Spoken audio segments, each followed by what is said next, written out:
गो। Israel और Hamas के दरमियान जंग के तकरीबन 2 महीने से ज्यादा गुजर चुके हैं और इस बीच बड़ी खबर यह आ रही है कि हमास और इसराइल के दरमियान कैदियों की रिहाई के लिए खुफिया एक मुज़ाकरात चल रहे हैं। जी हां, इससे पहले आपको याद होगा कि शदीद लड़ाई चल रही थी हमास और इसराइल के दरमियान। इसराइल लगातार गजा पर अटैक कर रहा था और अभी भी हालिया दिनों भी इसराइल लगातार गजा पर जहां पर हवाई अटैक कर रहा है, हमले कर रहा है, तो वहीं पर जमीनी कार्रवाई भी कर रहा है। लेकिन इस वक्त बड़ी खबर निकल कर यह आई है कि फिलिस्तीनी कैदियों की रिहाई को लेकर एक खुफिया मुज़ाकरात चल रहे हैं और इन मुज़ाकरात में भी जो सबसे अहम किरदार है वो कतर का है। आपको याद होगा कि जिस वक्त हमास और इसराइल के दरमियान शदीद लड़ाई चल रही थी, उस वक्त जंगबंदी के लिए भी अहम किरदार कतर ने अदा किया था। और एक बार फिर से यह खबर आ रही है कि फिलिस्तीन कैदियों की रिहाई के लिए भी कतर खुफिया मुज़ाकरात करा रहा है इसराइल और हमास के दरमियान।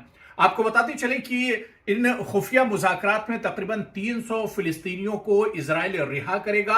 और इसके अलावा खबर यह भी आ रही है कि इसराइल के भी कई अगवा को हमास और फिलिस्तीन के जो अथॉरिटी हैं, जो हुक्काम हैं, वो एक तरह से रिहा करेंगे।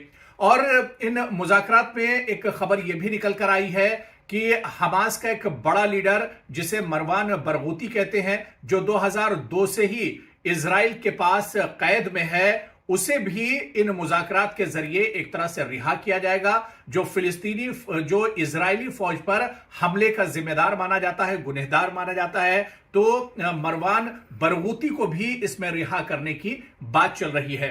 इधर अगर हमास और इसराइल जंग की हम बात करें तो लगातार 2 महीने से ज्यादा का वक्फा गुजर चुका है। लगातार शदीद लड़ाई चल रही है और ताजा जो सूरत हाल है, आपको बता दें कि ताजा इसराइल के हमले में तकरीबन 200 फिलिस्तीनी शहीद हुए हैं, मारे गए हैं। और अब ये तादाद यानी मरने वालों की तादाद जो है फिलिस्तीन में तकरीबन 18,200 से ज्यादा हो गई है। और इसके अलावा 50,000 से ज्यादा फिलिस्तीनी एक तरह से जख्मी हैं और शदीद जख्मी हैं।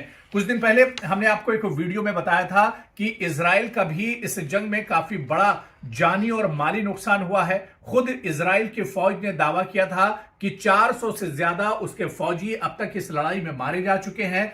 5,000 से ज्यादा इसराइल के फौजी जख्मी हैं, जिनमें से 2,000 फौजी ऐसे हैं जो शदीद जख्मी हैं। 58% इसराइल के फौजी ऐसे हैं जो माजूर हो चुके हैं, अब कभी फौज के लिए खिदमत अंजाम नहीं दे सकते हैं। और इसके अलावा 7% इसराइल के जो फौजी हैं वो नफ्सियाती एक तरह से माजूर हैं, नफ्सियात के एक तरह से शिकार हो चुके हैं। और लड़ाई सुनकर ही वो एक तरह से हैरान और परेशान हो जाते हैं।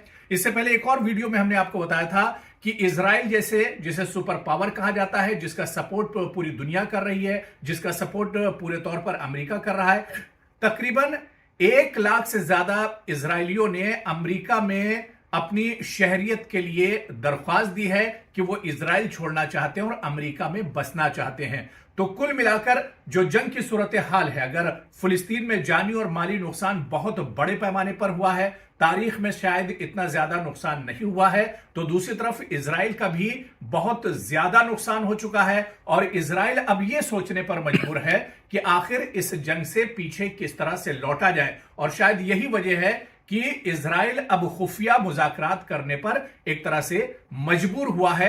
तो कतर कितना कामयाब रहता है इस खुफिया मुज़ाकरात में? क्या कतर को एक बार और बड़ी कामयाबी मिलेगी हमास और इसराइल में मुज़ाकरात कराने में? यह देखना बहुत अहम होगा। और एक बार फिर से हम आपको याद दिलाते चलें कि आपको हमारा ये वीडियो कैसा लगा।